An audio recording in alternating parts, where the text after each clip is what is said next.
اس نے حکمیہ لہجے میں کہا، اس نے خود کو میری امان میں دے دیا ہے، وہ اب عبادت گاہ کا ایک فرد ہے اور اس کا یہ عمل بین ناز میں دیوتاؤں کے قوانین کے عین مطابق ہے۔ میں تمہیں صبر و ضبط کی تلقین کرتا ہوں۔ تالان کا جملہ مکمل ہوتے ہی ارمیگا کو کاہنوں نے اپنے گھیرے میں لے لیا اور اسے لے کر نظروں سے دور ہو گئے۔ پھر چند کاہن اور تالام ہی میرے ساتھ رہ گئے۔ ارمیگا کے غیر متوقع اعلان سے بہت سی رسموں میں افراتفری پیدا ہو گئی تھی۔ جلد ہی کاہن اعظم نے مختلف احکام صادر کر کے منتشر مجمع قابو میں کر لیا۔ ابھی میں راستے میں ہی تھا کہ ناکری اپنے آدمی کے ساتھ ہانپتا کانپتا میرے درمیان آ گیا اور آتے ہی زمین پر دراز ہو گیا۔ کدھر ہے وہ؟ میں نے ان سے پوچھا۔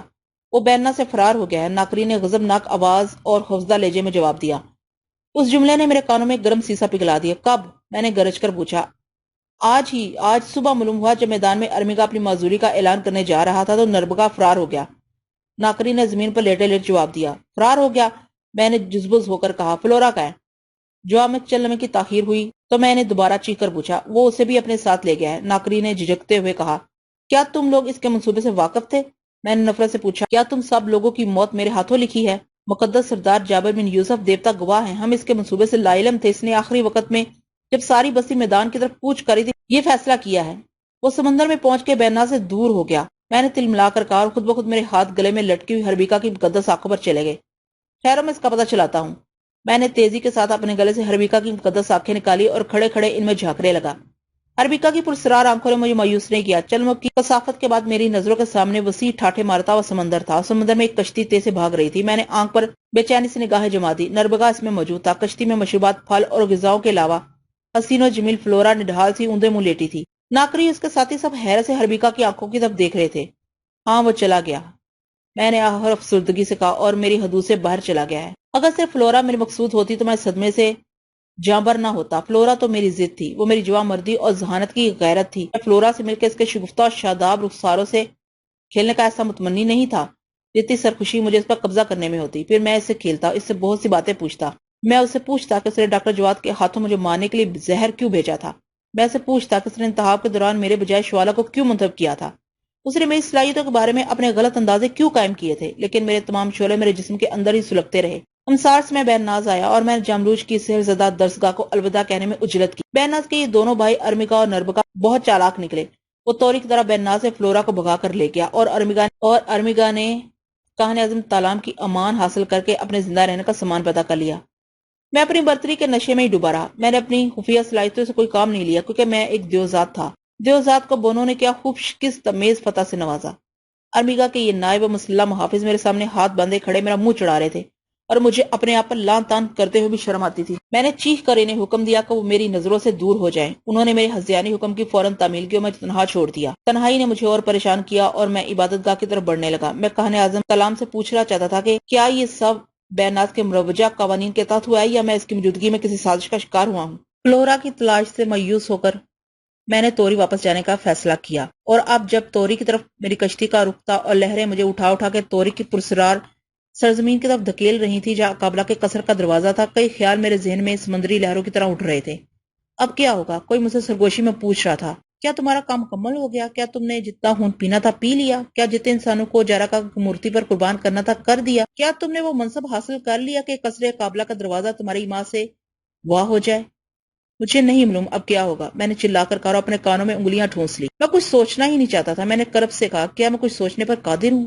میں سرنگا تو نہیں ہوں؟ میں نے خود اپنا مذاق اڑایا اور ان وحشت انگیز خیالوں سے نجات کے لیے سمندر میں کود گیا۔ کشتی میرے ہاتھ سے چھوٹ گئی۔ میں نے اندر ڈوب جانا چاہا لیکن کشتی پھر میرے قریب آ گئی اور میرے گرد گھومنے لگی۔ آخر میں نے اسے پکڑ لیا اور میری زندگی کی سانس ٹوٹتے ٹوٹتے رہ گئی۔ ایک مدت بعد توری کی زمین نظر آ رہی تھی، دور تک پھیلا ہوا ساحل اور اس کے بعد گھنا جنگل۔ پرتے مسرت سے میرے حواس منتشر ہونے لگے۔ میرا وطن آ گیا تھا، میرا آشیانہ آ گیا تھا۔ کشتی دھیرے دھیرے ساحل سے آ لگی اور ساحل پر خاموشی تاری تھی اور میرے دل میں شور مچا ہوا تھا۔ ساحل پر اترنے کے بعد میں نے کئی بھرپور انگڑائیاں اور گہری گہری سانسیں لیں۔ میرے استقبال کو کوئی نہیں آیا تھا، شاید یہ میری خواہش کے مطابق بھی تھا کیونکہ میں توری میں اچانک وارد ہونے اور اپنے لوگوں کو متشب کرنے کی مسرت کھونا نہیں چاہتا تھا۔ جھومتا ہوا میں جنگل میں داخل ہو گیا۔ میں نے جنگل عبور کرنے کے ایک درخت کے سائے میں بیٹھ کے چند مسلسل اذیت ناک اور مشکل ترین طلسمی عمل کیے۔ اس دوران میں مجھے اندر ایک خلش سی محسوس ہوئی، جیسے میں وقت سے پہلے آ گیا ہوں، جیسے ابھی میں نے توری کی زمین پر آگے بڑھنے کا خراج ادا نہ کیا ہو۔ میرے جسم میں لرزش ہونے لگی اور میں نے بلند آواز میں کہا، ہاں مجھے اس کا خیال ہے اور ابھی میں زندہ ہوں۔ جب تک تیری طلب باقی ہے، جب تک تیری نگاہ میں التفات کی کرن نظر آتی ہے، میں تیرے لیے مہم بھی سر کروں گا۔ میری آواز کا سوز جنگل میں پھیل گیا اور اس وقت میرے کانوں میں لطیف ترین موسیقی کا جادو جاگنے لگا۔ سارا جنگل ہلکی ہلکی گھنٹیوں کی آواز سے گونج اٹھا، جیسے ہندوستان کے جل ترنگ ایک ساتھ بج اٹھے ہوں۔ ایک نفیس خوشبو جنگل میں ہر طرف اڑنے لگی، جو قابلہ کی پری چہرہ کنیزوں کے بدن سے آتی تھی۔ میں نے بے چینی سے درختوں کے پار ادھر ادھر دیکھا اور دلکش نسوانی کیکوں نے میرے کانوں میں شربت انڈیل دیا۔ پھر درختوں کے درمیان قصر قابلہ کی پری چہرہ نازنینیں مسکراتی گنگناتی جلوہ آرا ہوئی۔ ان سرخ و سفید محجبینوں کے بدن پھولوں سے ڈھکے ہوئے تھے، ان کے تراشیدہ لبوں پر ایک توبہ شکن شوخی تھی۔ وہ اپنے مرمری بازو واہ کیے جھوم رہی تھی۔ ان کی آمد سے جنگل کا یہ حصہ چشم و زن میں بہشتے بری بن گیا۔ ان کے بدن کی چاندنی سے میری آنکھیں بار بار بند ہوئی جاتی تھی۔ میں یہ نظارہ دیکھ کے دنگ رہ گیا۔ یہ مجھے اس کے پاس لے جانے آئی ہیں، یہ مجھے اس کے پاس لے جانے آئی ہیں۔ اس تصور ہی سے میرے رونگٹے کھڑے ہو گئے۔ میں ان کے سینوں میں چھپنے اور بادلوں میں ان کے ہمراہ اڑنے کے لیے دوڑا۔ وہ شوخیاں کرتی ہوئی پیچھے ہٹی اور لمحوں میں فضاؤں میں کہیں گم ہو گئی، اور میں نہ جانے کب تک ان کے جلوے سے بے خود رہا اور اس تماشے، اس لطف و کرم پر غور کرتا رہا۔ اس کے بعد میں شش و پنج کی حالت میں وہاں سے سرسبز و شاداب جنگل میری تیز رفتاری کی وجہ سے جلد ختم ہو گیا اور پھر توری کا میدانی علاقہ شروع ہوا۔ میں ایک اونچی جگہ کھڑا ہو کے جھونپڑی کی کتاریں دیکھنے لگا اور چپکے سے بستی کی طرف ہو لیا۔ میری خواہش تھی کہ میں سریتا کی پشت پر اس کے گلے میں ساحر اعظم جاملوش کا عطیہ بچھوؤں کا ہار ڈال دوں گا اور اس سے آنکھیں بند کر کے پوچھوں گا، بتاؤ کون ہے؟ لیکن میں بستی کی طرف چند قدم ہی بڑھا تھا کہ میں نے دیکھا بوڑھا سرنگا میری طرف بھاگتا اور چیختا ہوا آ رہا ہے۔ جابر بن یوسف، سیدی جابر، پہلے میری بات سنو۔ میں نے جوش مسرت میں جواب دیا، سرنگا سرنگا میرے بوڑھے دوست، تم کیسے ہو؟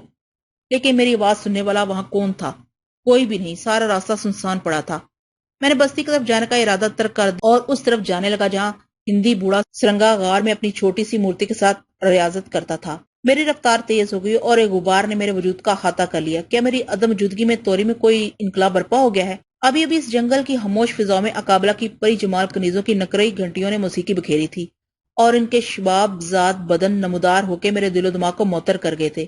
اس بات کی علامت تھی کہ میرے طویل سفر کو شرف قبولیت بخشا گیا اور میری کامرانیوں پر پسندیدگی کا اظہار کیا گیا۔ خود میں نے جاملوش کی خانقاہ کا طلسمی عکس نما میں سریتا کا جلوہ دیکھا تھا اور جس سے معلوم ہوتا تھا کہ توری کا سارا نظام جوں کا تو موجود ہے۔ ایک مدت کے بعد توری کی سرزمین پھر میرے قدموں کے نیچے تھی اور اس بار میں پہلے سے زیادہ توانا اور مضبوط شخص بن کر آیا تھا۔ کسی میں اتنی جرأت نہیں تھی جو توری میں جابر بن یوسف کا اعزاز غصب کر سکے۔ کیا وہ شخص ایک ذلت میز موت کا خواہاں تھا؟ اس رنگا میرا پراسرار دوست کیا کہنا چاہتا تھا؟ کون سی ایسی خبر تھی جو مجھے بستی میں داخل ہونے سے پہلے سنا دینا چاہتا تھا؟ وہ سرشاری، وہ ایک اضطراب امیز مسرت جو توری میں قدم رکھتے ہی مجھ پر طاری ہوئی تھی، اس کی جگہ تشویش نے لے لی تھی۔ میں جھجھلاہٹ میں سرنگا کے غار کی طرف بڑھ رہا تھا۔ ایک عرصے تک غار میں اس کی موجودگی مستقبل کے بارے میں اس کی خوش فہمی کا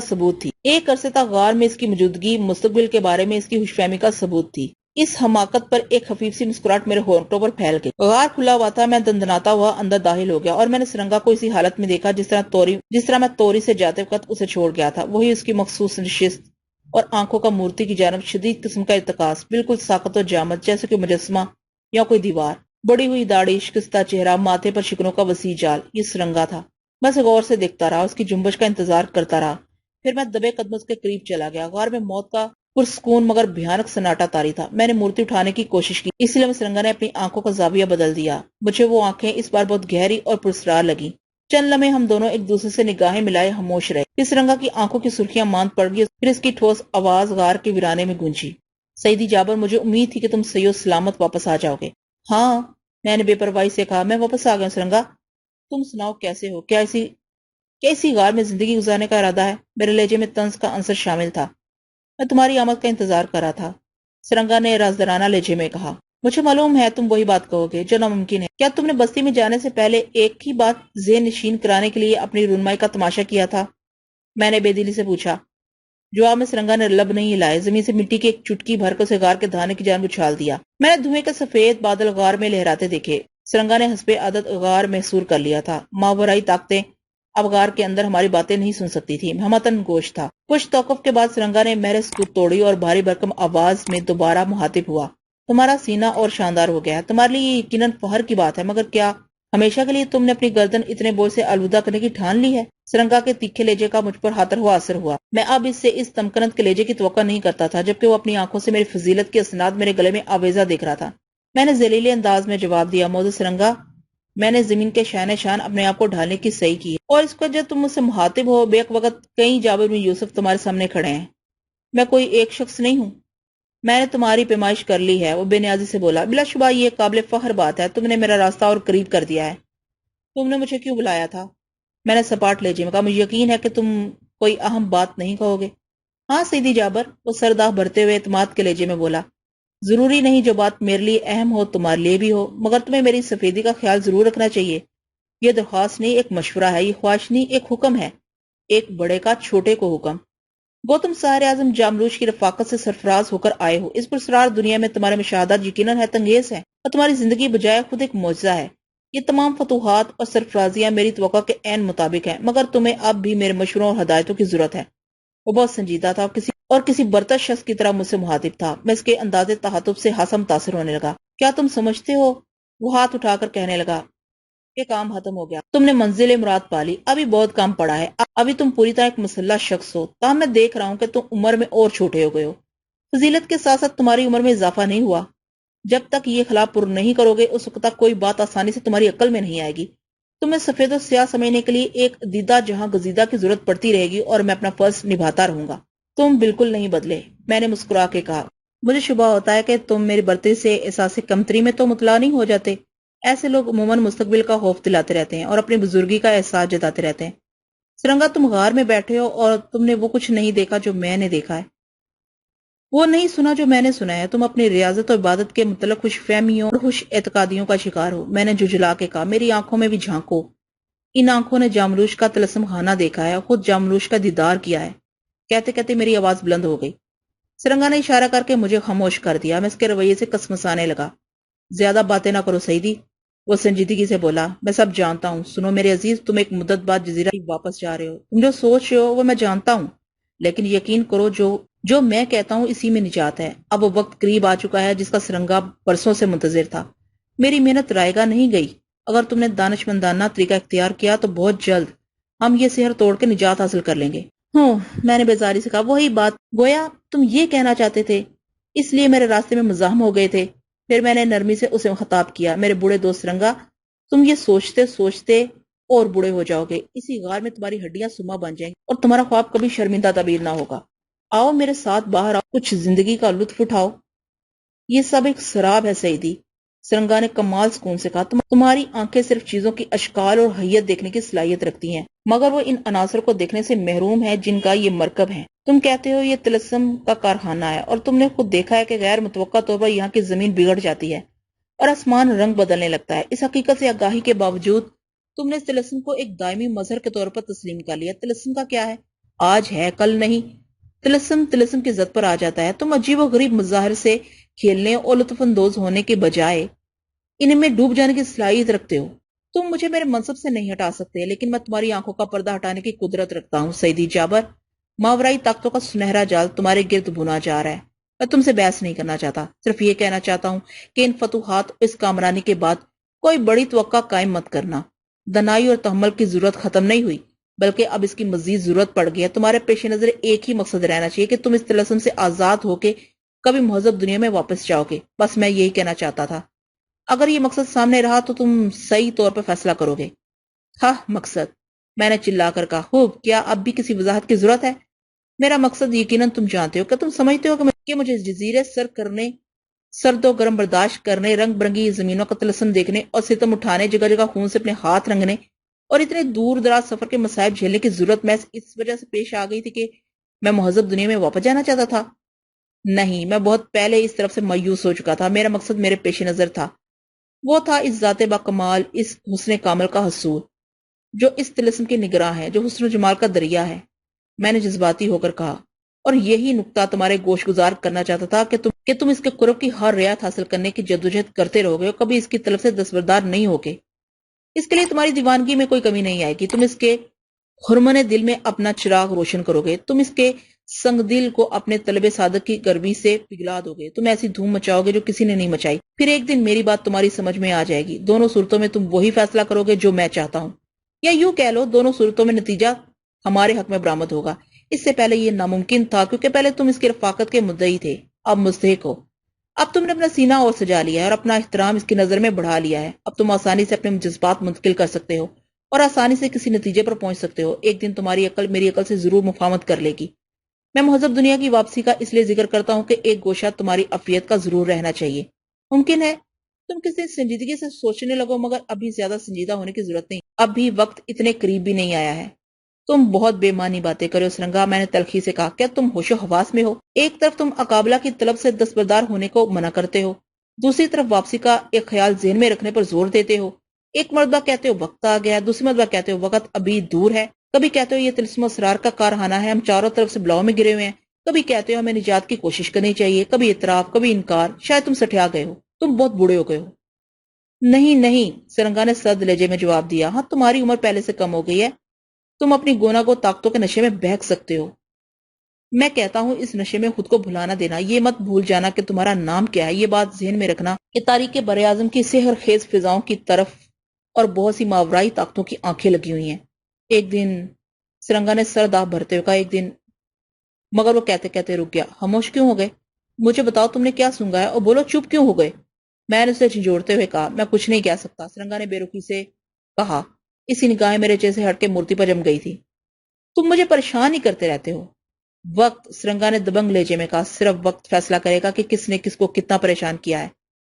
میں نے اپنے گھٹنوں میں سر دے لیا اور مجھے احساس ہوا کہ سرنگا کو میرے لہجے سے دکھ پہنچا ہوگا۔ میں چلنے میں خاموش بیٹھا رہا، پھر میں نے معذرت خوانہ لہجے میں کہا، شاید میں غلط کہہ گیا ہوں، مجھے معاف کر دو، میں بھول گیا تھا کہ تم میرے محسن ہو، اور تم ہی نے مجھے انگرما کے باغیوں کے نرگے سے نکالا تھا، اور تم نے ہر موقع پر میری رہبری کی ہے۔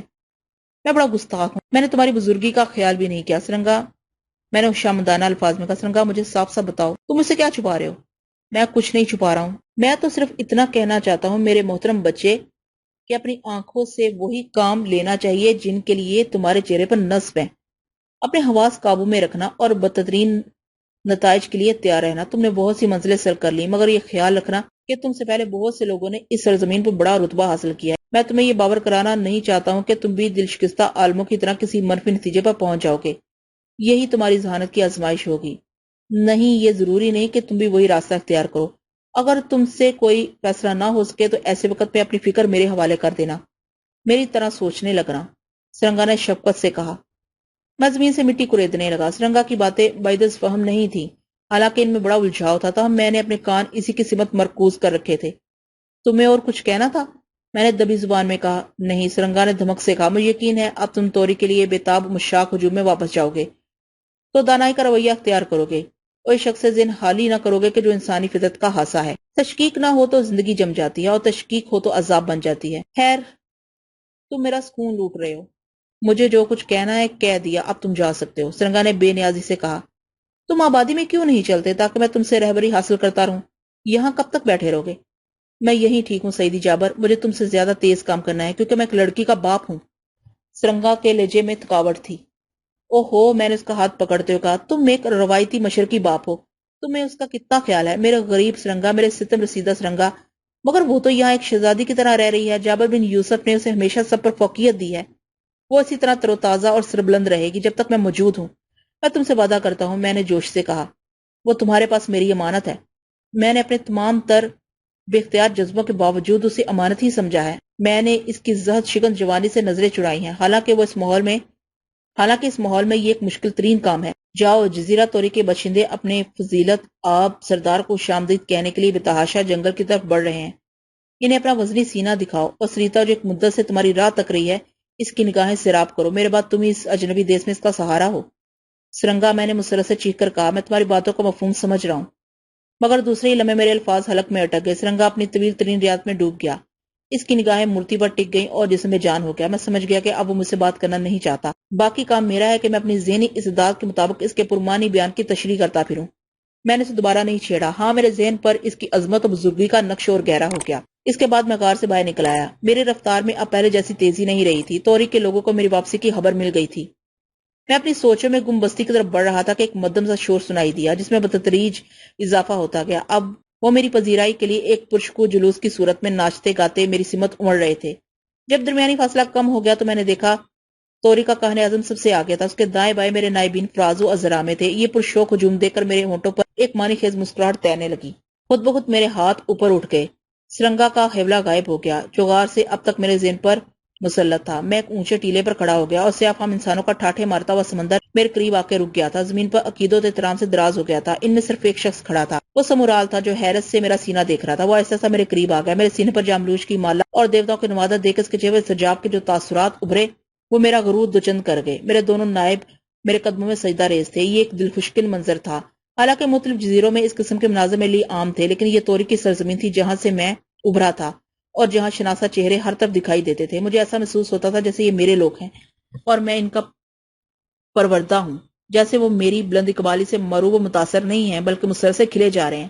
مجھے امید تھی کہ سمورال میرا سینہ دیکھ کر سجابیہ کلمات ادا کرے گا، کہے گا آہ یہ تم ہو جابر بن یوسف، تم تو پہچانے نہیں جاتے، کیا میں کوئی خواب دیکھ رہا ہوں؟ سچ بتاؤ، تم سارے اعظم جاملوس سے بھی ملے ہو؟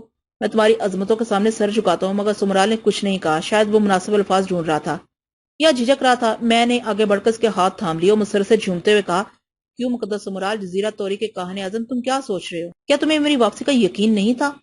جابر بن یوسف، تمہارا شاندار سینہ میری نظریں ہیرا کر رہا ہے۔ سمورال کے لب کھلے اور اس نے اپنی آواز میں تمام تر تاثر سمیٹتے ہوئے کہا، مگر تمہارے ساتھ دیوتاؤں نے نوازشوں میں کسی بخل سے کام نہیں لیا، یقیناً تم اس کے مستحق سمجھے گئے ہوگے۔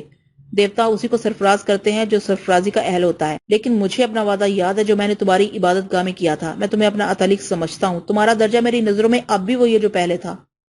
مجھے تمہاری نوجوان لڑکی ترام بار بار یاد آتی ہے جس کی افسوسناک موت کا ذمہ دار میں ہوں۔ مجھے تمہاری بنا کا یاد آتی ہے کہ تم نے بوڑھے ذات کے غار میں مجھے جو علوم سکھائے وہ میرے علم و فضل کی ابتدا تھے۔ میں یہ اعانت کبھی فراموش نہیں کر سکتا۔ میں نے گرم جوشی سے اس کا ہاتھ دباتے ہوئے کہا، تم ایک عظیم آدمی ہو۔ سمورال کی آنکھیں چمکنے لگی۔ آؤ مجھے جلد از جلد یہ مستہ سناؤ کہ اب اس مالکہ کی رفاقت میں کتنی فصیل حائل رہ گئی ہے۔ میں نے اس پری چہرہ کے لیے ہی تو یہ سب کچھ کیا ہے۔ بتاؤ مقدس سمورال، کیا میں اس کی نگاہ التفات کے انداز کا مستحق ٹھہرا یا نہیں؟ ابھی تو تم توری آئے ہو جابر بن یوسف، دیکھو وہ تمہیں کیا نویز سناتی ہے اور اس کی طرف سے کیا پیغام آتا ہے۔ وہ سب سے برتر ہے، کون اس کی منشا کے متعلق قیاس کر سکتا ہے؟ تم اپنے جذبے کی صداقت پر ہمیشہ پر امید رہ سکتے ہو۔ سمورال نے خوش اعتباری سے کہا، ہاں، میرے لہجے پر اداسی طاری ہو گئی، اور اگر اب بھی اس نے بخل سے کام لیا تو میرے زندہ رہنے کا کیا سبب رہ جائے گا؟ تمہیں اس کی طرف سے کسی پیغام کا انتظار کرنا چاہیے۔ انتظار، میں نے دل گرفتگی سے کہا، تب کہ جب تک تمہارا سانس تمہارے حلقوں میں جاری ہے۔ تم سچ کہتے ہو، میں ایسا مثبت انتظار کر سکتا ہوں اور تمہارے احساسات سے پوری طرح واقف ہوگی۔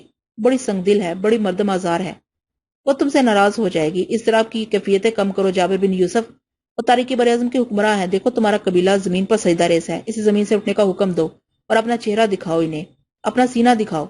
میں سوچتا تھا کہ توری میں وارد ہوتے ہی سب سے پہلے میں اس کے قصر کا دروازہ تلاش کروں گا اور تم سے اصرار کروں گا کہ تم مجھے اس کے روبرو لے چلو۔ صرف ایک نظر اس کا چہرہ دیکھنا چاہتا ہوں۔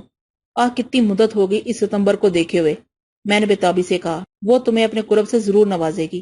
انتظار کرتے کرتے میرا دم نکل جائے گا اور یہ ایک سرفراز موت ہوگی، سمورال نے کہا، لیکن میں یہ موت قبول کرنے سے پہلے ہر طرح کی جدوجہد کروں گا۔ میں تاریخ بر اعظم کے ان عالموں کی طرح تھک کے نہیں بیٹھ جاؤں گا جو اس کی طرف سے دستبردار ہو گئے۔ میں نے نخوت سے کہا، رازو اور زرامے کو اٹھنے کا حکم دو۔ سمورال نے موضوع بدلتے ہوئے مجھے ہدایت کی۔